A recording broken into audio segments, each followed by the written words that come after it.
While most people are aware that werewolves existed in folklore, the distinction between folkloric werewolves and modern werewolves is lost on most. Depending on the legend, early ideas of werewolves can range from curses that transform certain limbs of a person into that of a wolf as a form of divine punishment, or as an ability to shapeshift into a wolf by the aid of witchcraft. However, most tropes that we associate with werewolves nowadays, like their physical appearance, transformation under full moon, wolfsbane, lycanthropy being infectious, and the vulnerability to silver, are all modern-day inventions that came either from the 1933 Guy and Dory book The Werewolf of Paris or the subsequent films Werewolf of London and Wolfman, all of whom established the modern legend of the werewolf. What is this story about a man turning into a wolf? You mean the werewolf? Yes, sir. Well, it's an old legend.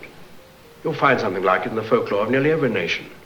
The scientific name for it is lycanthropia. It's a variety of schizophrenia.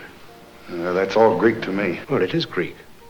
It's a technical expression for something very simple. The good and evil in every man's soul. The reason why monsters evolve and change over time lies in the core principle of monster theory, particularly the idea that every monster is a physical embodiment of a societal fear of the society that created the monster. The fear that monsters such as modern-day vampires and werewolves most commonly represent is a fear of foreigners, and lands that exist outside of known geography. In Dracula, Jonathan Harker ventures outside of England and into seemingly wild and uncivilized Eastern Europe, where he effectively contracts an illness transmitted through blood and brings it back home to modern society, where it has a risk of spreading. Vampirism.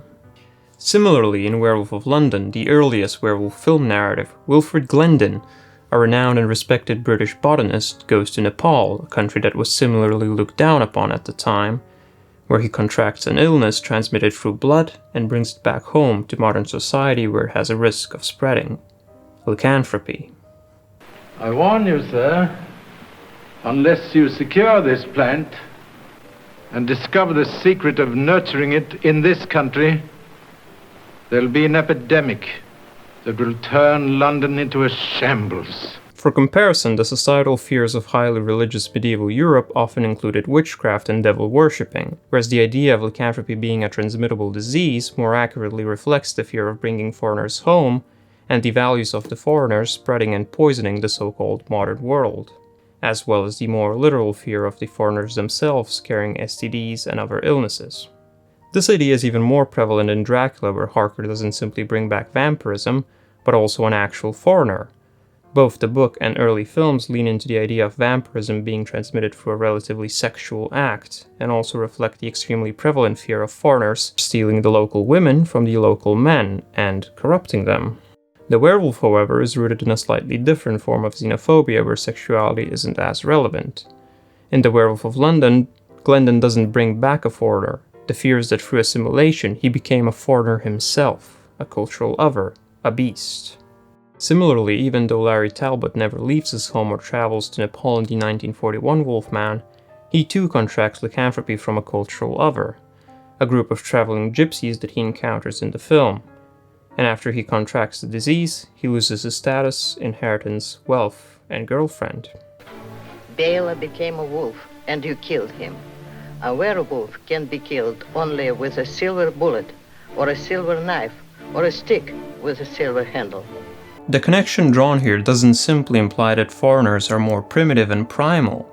It also suggests a certain likeness to poverty and homelessness, particularly by the 1940s when the shadow of the Great Depression that had devastated America still loomed over the people.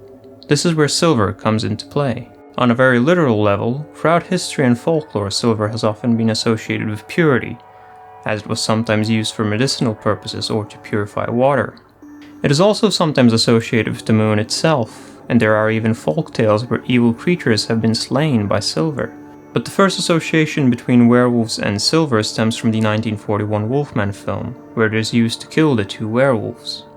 But notably, neither of them are killed by a silver bullet. They're both bludgeoned to death by a cane with a silver tip, a symbol of status and wealth, the two things that Larry Talbot has lost when he became a werewolf. Much as the werewolf itself stems from the fear of other cultures and likens them to a beastly, raggedy, and primitive form, the weapon to fight them has been forged in the fire of those same ideas. It represents what the beast is not, and the only choice that someone infected by the curse of cultural other has is death. Not simply because of the risk they pose, but because they are no longer part of the known world.